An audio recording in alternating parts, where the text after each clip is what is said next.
Hello everyone, and welcome to another review by me, Ben Hall.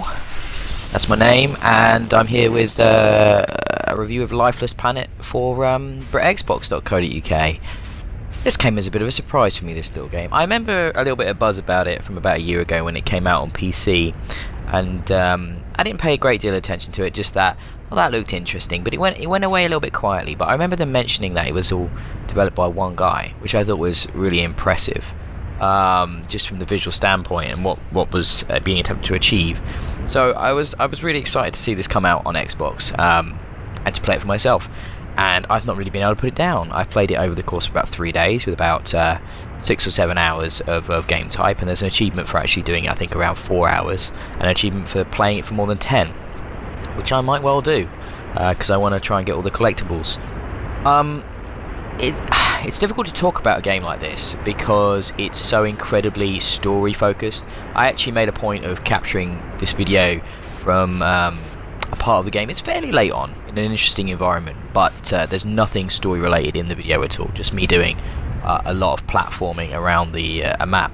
And the platforming in this game is, the majority of the gameplay is traversal and platforming. You get, as you can see, this jetpack, which you can sometimes has one burst, and sometimes it gets powered up and you can have multiple bursts for traversal. But most of the puzzles are platforming based. They're not all platforming based, but there's usually an element of traversal to them.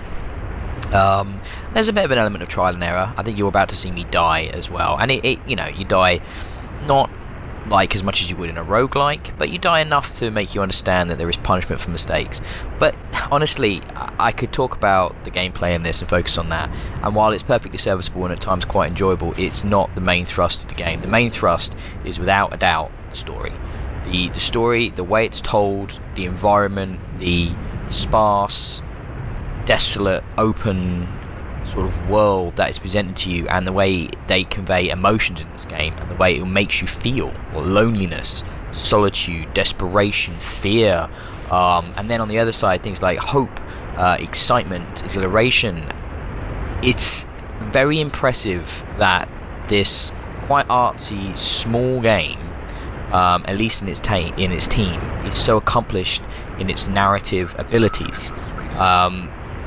I was really blown away by how good this game played and how much fun I had playing it. I was really surprised how enjoyable it was. I know the inspirations for this game were Cold War era 50s and 60s science fiction. It's totally in my wheelhouse. I've read a lot of the novels. I love classic science fiction. Some of my favourite authors are from that time period of science fiction, that time of fear and paranoia, but also a great sense of hope and exploration and desire for discovery.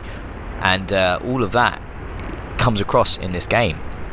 You play this astronaut, you are incredibly alone, things happen, revelations occur, you get swept up in this crazy science fiction story. And I've read a lot of science fiction, I've seen a lot of science fiction, but it feels unique. I don't feel like I've come across anything quite like this before. And for the fact that this would have made a great short story or a novel or something like that, but the fact that it's been so well created into a gameplay experience is very impressive. You can see me doing another bit of gameplay here, pushing things and moving around. That's basically the puzzle in this game. Nothing wrong with that, and often they're the majority of puzzles in video games. You know, you're restricted to how you can control and manipulate your environments in video games.